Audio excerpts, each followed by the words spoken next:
നസ്കർ, ഇക്കഴിഞ്ഞ ശനിയാഴ്ച രാവിലെ 9:40 ടെഹ്റാൻ നഗരത്തിൻ്റെ മുകളിൽ അമേരിക്കയുടെയും ഇസ്രായേലിൻ്റെയും യുദ്ധവിമാനങ്ങൾ എത്തുമ്പോൾ മാത്രമാണ് ഇറാൻ ഇങ്ങനെയൊരു അപകടം തിരിച്ചറിയുന്നത്. ആ യുദ്ധവിമാനങ്ങൾ എത്തിയെന്ന് ബോധ്യമായിട്ടും അവയെ തടയാനോ നിർവീര്യമാക്കാനോ ഇറാന് കഴിഞ്ഞില്ല. ഇറാന് വലിയ സന്നാഹമുണ്ട് എന്ന് അവകാശപ്പെടുമ്പോഴും ആകാശത്തെത്തിയ വിമാനത്തെ പോലും തൊടാൻ അവർക്ക് കഴിഞ്ഞിട്ടില്ല. ഇറാനിലേക്ക് എത്തിയ യുദ്ധവിമാനങ്ങളും ഡ്രോണുകളുമൊക്കെ ലക്ഷ്യം കാണുക തന്നെ ചെയ്തു. ഇറാൻ്റെ പരമാധികാരിയായ അയത്തുള്ള അലി ഖൊമേനിയുടെ കൊട്ടാരത്തിന് മുകളിലേക്കായിരുന്നു 30 ബോംബുകൾ വീണത്. ആ 30 ബോംബുകളിൽ ബങ്കർ ബസ്റ്റർ ബോംബുകൾ വരെ ഉണ്ടായിരുന്നു.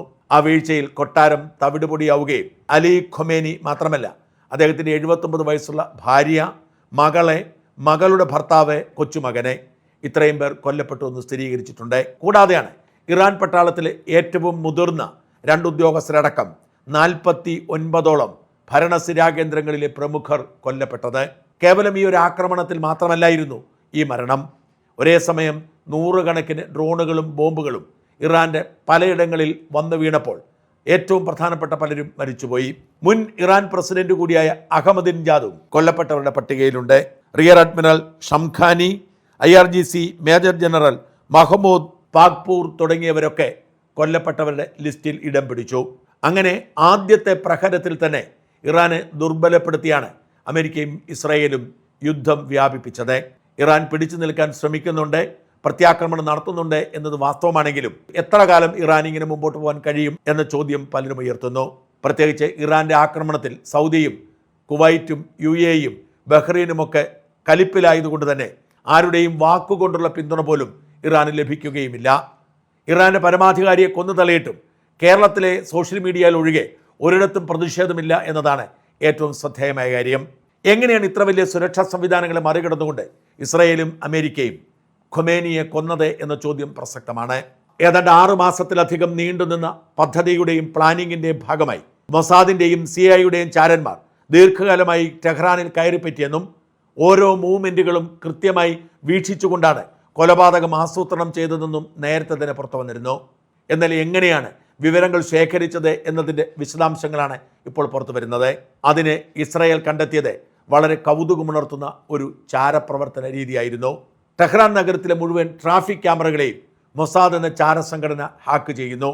ട്രാഫിക് ക്യാമറകളുടെ മുഴുവൻ വിശദാംശങ്ങളും കൃത്യമായി ഇസ്രായേലിൽ ഇരുന്നു കൊണ്ട് വിലയിരുത്താൻ കഴിയുന്ന സാഹചര്യമുണ്ടാവുന്നു. മൊസാദിൻ്റെ ഏജന്റുമാർ ഈ വിവരങ്ങൾ മുഴുവൻ ശേഖരിച്ചതിന് ശേഷം ഇസ്രായേലിലേക്ക് അയച്ചു കൊടുക്കുകയാണ്. ചാരശൃംഖലയിൽപ്പെട്ടവർ പറഞ്ഞത് എങ്ങനെയാണോ ജെറുസലേമിനെ അവർക്കറിയാവുന്നത് അങ്ങനെ തന്നെ ടെഹ്റാനെ അറിയാമെന്നാണ്. ഇത് ഇന്നോ ഇന്നലെയോ തുടങ്ങിയതല്ല. വർഷങ്ങളായി ടെഹ്റാനിലെ മുഴുവൻ ട്രാഫിക് ക്യാമറകളുടെയും നിയന്ത്രണം മൊസാദിനായിരുന്നു. ഈ ക്യാമറകളിൽ എല്ലാ വിവരങ്ങളും അതാത് ദിവസങ്ങളിൽ തന്നെ ഇസ്രായേലിലേക്ക് അയച്ചു കൊടുക്കും. ഇസ്രായേലിൽ അതിനുവേണ്ടി മാത്രം ഒരു ബാക്ക് ഓഫീസ് തുടങ്ങിയിരുന്നു.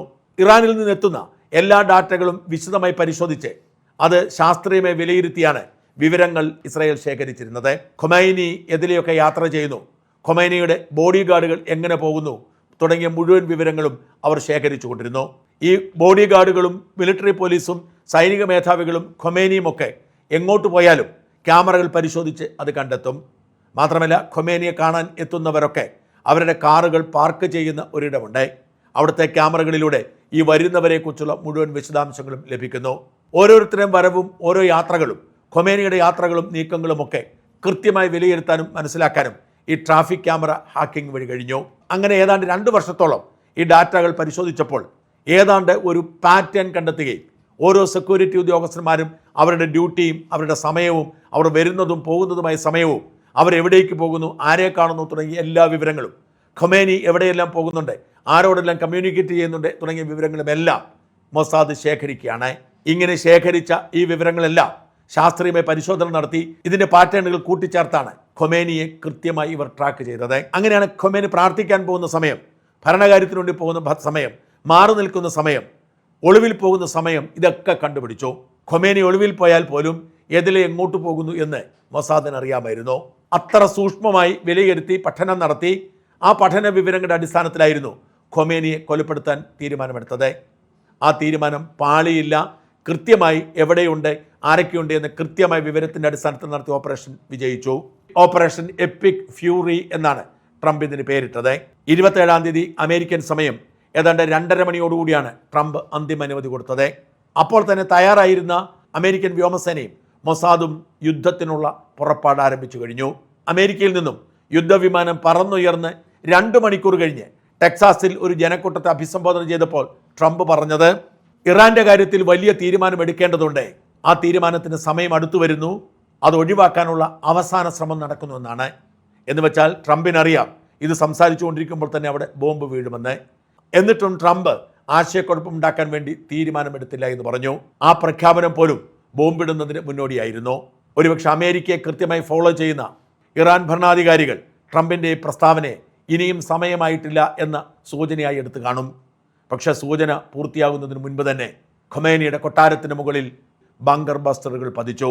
അവശിഷ്ടങ്ങൾക്കിടയിൽ നിന്നും ഖൊമേനിയുടെ മൃതദേഹവും കണ്ടെത്തി. മൊസാദിന്റെയും CIA അസാധാരണമായ സംയുക്ത ഇന്റലിജൻസ് പ്രവർത്തനങ്ങളുടെ ഏറ്റവും വലിയ വിജയമായിരുന്നു ഖൊമേനിയുടെ വധം. ഇനി ഇടയ്ക്ക് വെച്ച് യുദ്ധം അവസാനിപ്പിച്ചാൽ പോലും നാണക്കേടിൻ്റെയോ പരാജയത്തിൻ്റെയോ മണം ഇസ്രായേലിനെയോ അമേരിക്കയോ ബാധിക്കുകയില്ല. യുദ്ധത്തിലെ ഏറ്റവും പ്രധാനപ്പെട്ട ലക്ഷ്യം ആദ്യം തന്നെ സാധിച്ചാണ് ഇപ്പോഴും അവർ യുദ്ധം തുടരുന്നത്. ഇറാൻ ഭരണകൂടത്തെ അട്ടിമറിക്കുന്നതുവരെ യുദ്ധം തുടരും എന്ന് പറയുമ്പോഴും അതിനു മുൻപ് വേണമെങ്കിലും അവർക്ക് പിന്മാറാവുന്നതേ ഉള്ളൂ.